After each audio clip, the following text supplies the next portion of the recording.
100 টাকার সিএনজি ভাড়া 1000 টাকা, 30 টাকার রিক্সা ভাড়া 100 টাকা, মাত্র 2 লিটার পানির দাম 600 টাকা। মাইলস্টোনের বিমান দুর্ঘটনার পর কোমলমতি শিশুরা যখন নিজেদের প্রাণ রক্ষার জন্য পাগলের মতো দিশেহারা হয়ে ছুটছিল, তখন একদল মানুষরূপী অমানুষ এভাবেই মেতে উঠেছিল নিজেদের পকেটে ভারী করার এক নির্লজ্জ খেলায়। সামাজিক মূল্যবোধ ঠিক কতটা নিচে নামলে বিপর্যয়কে পুঁজি করেও মানুষ ব্যবসা করতে পারে তা মাইলস্টোন বিমান সকলের চোখে আঙুল দিয়ে দেখিয়ে দিয়েছে। মাইলস্টোন স্কুলে বিমান বিধ্বস্ত হওয়ার কিছুক্ষণ পরেই স্কুল ভবনের ভেতর থেকে বিক্ষত দেহ নিয়ে শিক্ষার্থীরা বেরিয়ে আসতে শুরু করে। কারো হাত পা ঝলসানো, কারো শরীরের অর্ধেক অংশ পোড়া, কারো আবার গোটা শরীরে গিয়েছিল আগুনে।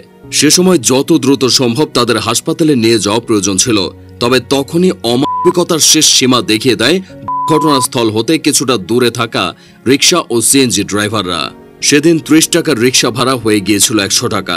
আহত বাচ্চাদের হাসপাতালে নিতে মাত্র 2 মিনিটের পথের জন্য 1000 টাকা দাবি করে বসেছিল সিএনজি চালকরা। অন্যান্য দিন হলে যে কোনো সিএনজি চালকই এই পথ মাত্র 100 টাকায় যেতেও রাজি হয়ে যেত। তবে দুর্ঘটনায় আহত বাচ্চারা যখন বাঁচার আকুতি নিয়ে ছটফট করছিল, তখন রিক্সা ও সিএনজি ড্রাইভাররা নিজের আখের গোছানোর জন্য ব্যস্ত ছিল। যেখানে চাইলেই তারা ফ্রিতে যাওয়া শিক্ষার্থীদের হাসপাতালে পৌঁছে দিতে পারত, সেখানে উল্টো 10 গুণ বেশি ভাড়া চেয়ে তারা যেন নিজ হাতে মানবতাকে করল।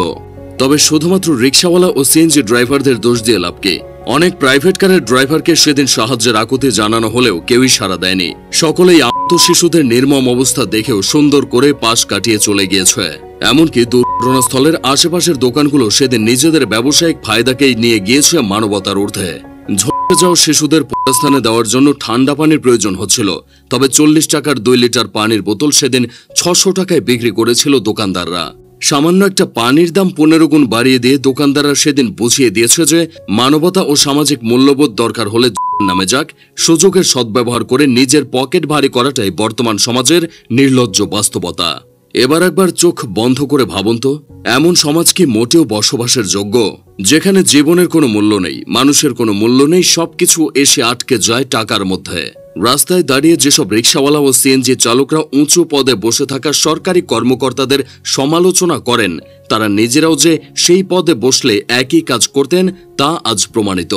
বড় বড় সরকারি আমলাদের কোটি কোটি টাকার দুর্নীতি ও মাইলস্টোনে 10 গুণ বেশি ভাড়া আদায় করার মধ্যে তেমন আকাশ পাতাল ফারাক নেই, তফাৎটা শুধু টাকার অঙ্কের।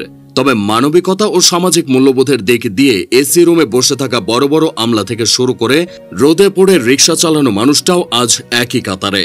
এর আগে কুমিল্লা, ফেনী ও সিলেটে বন্যার সময় যখন নৌকা ও স্পিডবোটের মালিকরা সাধারণ ভাড়ার চেয়ে 5 থেকে 10 গুণ বেশি ভাড়া আদায় করছিল, তখন সকলে বুঝে গিয়েছিল যে এই জাতি মানবিক অবক্ষয়ের সর্বশেষ স্টেজে রয়েছে।